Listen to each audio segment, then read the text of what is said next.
कभी सोचा है कि एक राजवंश, एक पूरी डायनेस्टी, एक नाई के हाथों शुरू हो और एक समाज सुधारक की क्रांति में खत्म हो जाए? सुनने में फिल्मी लगता है ना?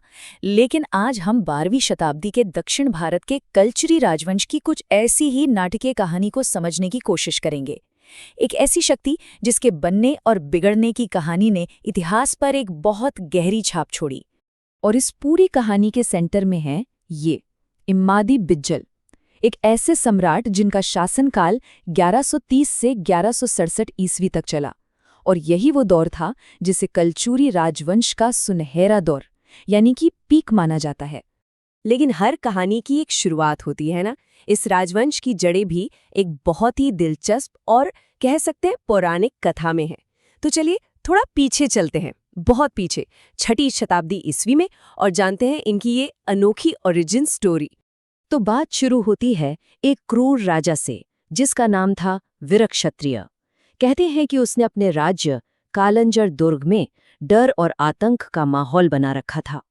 उसका खौफ इतना ज्यादा था कि कोई भी अजनबी उसके महल के पास फटकने की भी हिम्मत नहीं करता था। पर जैसा कि अक्सर कहानियों में होता है, ऐसे आतंक के माहौल में एक हीरो उभरता है। और यहाँ हमारा हीरो कौन था? एक बहुत ही बुद्धिमान और पढ़ा लिखा नाई। जी हाँ, एक नाई जिसने अपनी होशियारी से धीरे धीरे उस अत्याचारी राजा का पूरा भरोसा जीत लिया। अब जाहिर है राजा के अत्याचारों से सब परेशान थे, तो रानी ने इस आतंक को हमेशा के लिए खत्म करने का एक प्लान बनाया। और यहीं से कहानी ने एक बहुत ही नाटकीय मोड़ ले लिया। और फिर आया कहानी का क्लाइमैक्स। एक दिन बाल काटने के बहाने उस नाई ने, जिस पर राजा अंधा विश्वास करता था, उस सिरे से एक ही झटके में उसका सिर धड़ से अलग कर दिया। प्रजा ने उस नाई को अपना हीरो मान लिया, अपना मुक्तिदाता। और इस तरह एक नाई के हाथों कल्चूरी राजवंश की नींव रखी गई। तो जब नया राजवंश बना तो उसकी एक नई पहचान भी बनी। इनका नाम भी बड़ा दिलचस्प है, कलचूरी।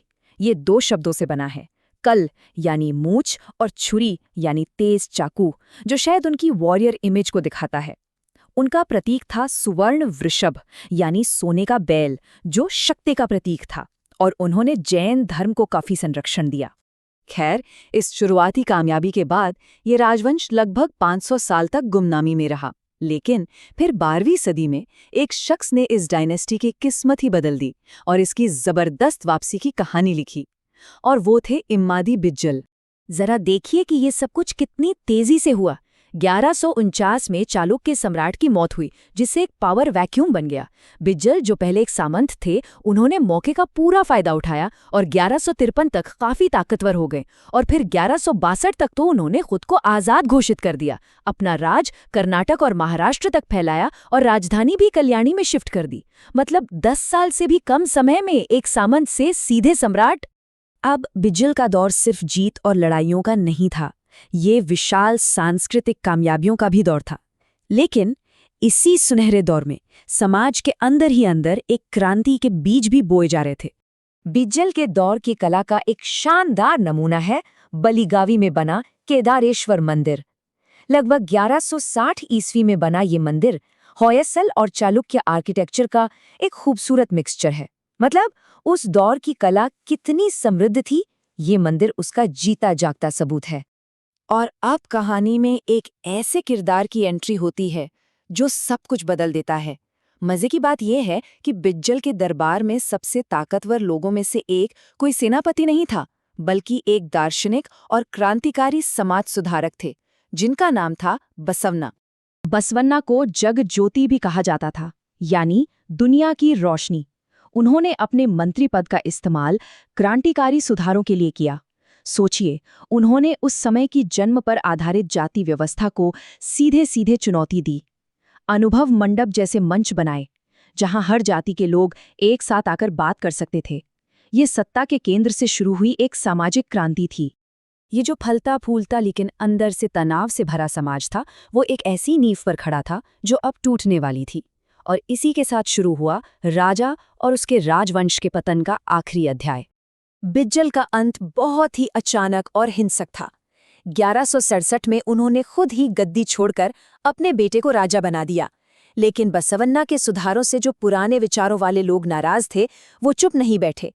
इसी टेंशन की वजह से 1 साल बाद नंदी क्रांति हुई और उसी उथल-पुथल में बिज्जल की हत्या कर दी गई।